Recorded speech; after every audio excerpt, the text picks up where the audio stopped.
முத்து பார்த்துட்டிங்கன்னா, அது இதுன்னு சொல்லிட்டு பார்த்தீங்கன்னா, வீட்லேருந்து கிளம்புறதுக்கே ரொம்பவே லேட் பண்ணிடுறாரு. இதுக்கிடையில தான் சாப்பிடலன்னு சொல்லிட்டு வீட்டுக்கு வந்தா, நான் இன்னைக்கு காலையில சமைக்கிறேன் அப்படின்னு சொல்லிட்டு, ஸ்ருதி உப்புமா கிண்டுறேன்னு சொல்லிட்டு, எல்லாருக்குமே ஏதோ ஒண்ணு கிண்டி போட, எல்லாருமே சாப்பிட்டு பார்த்துட்டு வாந்தி இருக்காது குறையா பார்த்துட்டிங்கன்னா, சாப்பிட முடியாம நின்னுட்டு இருப்பாங்க. அதுக்கிடையில பார்த்துட்டு, "நீயே சாப்பிட்டு பார்த்து சொல்லு" அப்படின்னு சொல்லிட்டு ரவி ஸ்ருதி வாயில சொருக, அவங்களுமே "இதவா நல்லா இருக்குன்னு சொல்லி சாப்பிட்டீங்க.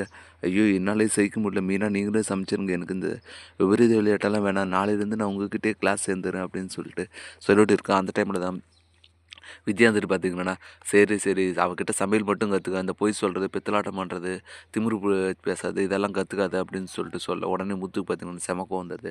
என் பொண்டாட்டி இதெல்லாம் செய்றாளா? நீங்க பார்த்தீங்களா? உங்களுக்கு தான் இவ ஏதோ அடிமை மாரி செஞ்சு குடுன்னு இருக்கா. அதனால நீங்க இதுவும் பேசுவீங்க, இதுக்கு மேலேயும் பேசுவீங்க அப்படின்னு சொல்லிட்டு பேச, அண்ணாமலை "டேய் அவ அப்படிதான்டா அவ எப்ப பாரு குறை சொல்லிட்டு தான் இருப்பா. அவள விட்றா. நீ உன் வேலைய பாரும்மா" அப்படின்னு சொல்லிட்டு எல்லாருமே சமாதானப்படுத்திட்டு அதுக்கப்புறம் பார்த்தீங்கன்னா, மீனாவே பார்த்தீங்கன்னா, எல்லாருக்குமே சமைச்சு போடுறாங்க. எல்லாரும் திருப்தியா சாப்பிட்டு கார்ல ஏறி போக, சிட்டியோட ஆளுங்க பார்த்துட்டீங்கன்னா, வெளியவே வெயிட் பண்ணியிருக்காங்க. முத்து கிளம்பி போனான். அவன் பின்னாடியே ஃபாலோ பண்ணி, அவன எப்படியானா சீண்டி விடுங்க. அப்பதான் அவன் ஃபாஸ்ட்டா வருவான். சீக்கிரம் ஆயில் காலி ஆயிடுச்சுன்னா, எங்கனா மோதி அடிபடும் அப்படின்னு சொல்லி சிட்டி சொல்லி அனுப்பிச்சதுனால, பின்னாடியே ஃபாலோ பண்ணிட்டு வருவாங்க. முத்துவுமே பார்த்தீங்கன்னா, இத கவனிக்காம கார் எடுத்துட்டு வேகமா போயிட்டு இருப்பாங்க. இவங்க பார்த்தீங்கன்னா, பின்னாடியே ஃபாலோ பண்ணிட்டு வந்தவங்க கார லைட்டா இடிச்ச உடனே முத்துக்கு பார்த்தீங்கன்னா, செம கோவம் வந்தது. கார் இடிச்சு போட்டு நிக்காம கூட போறாங்க. "இரு அவன பார்த்துரு" அப்படின்னு சொல்லிட்டு ஃபாஸ்ட்டா கார் எடுத்துட்டு போக, மீனா பார்த்துட்டீங்கன்னா பதறி போயிருவாங்க. "ஏங்க என்னாத்துக்கு அவ்வளோ ஃபாஸ்ட்டா போறீங்க? மெதுவா போங்க. அவங்க இடிச்சுன்னு போகிறாங்க. அவங்களுக்கு நான் போயின்னு போகிறாங்க விட்டுருங்க. நான் பார்த்துக்கலாம் அப்படின்னு சொல்ல, என்ன மீனா பேசிட்டு இருக்க? காலை இடிச்சு போட்டு டேமேஜ் பண்ணிட்டு போகிறான். அவனை சும்மா விட சொல்கிறேன் இரு மீனா அப்படின்னு சொல்லிட்டு பார்த்தீங்கன்னா இன்னும் ஃபாஸ்ட்டாக போவார்.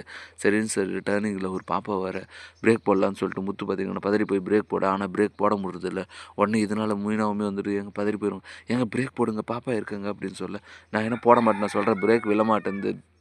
பிரேக் என்னமோ பிடிக்கல அப்படின்னு சொல்ல, உடனே மீனா இன்னுமே பதறி போயிடுறாங்க. "என்னங்க சொல்றீங்க? பிரேக் பிடிக்கல. ஐய்யயோ! என்னங்க பண்றது இப்ப?" அப்படி.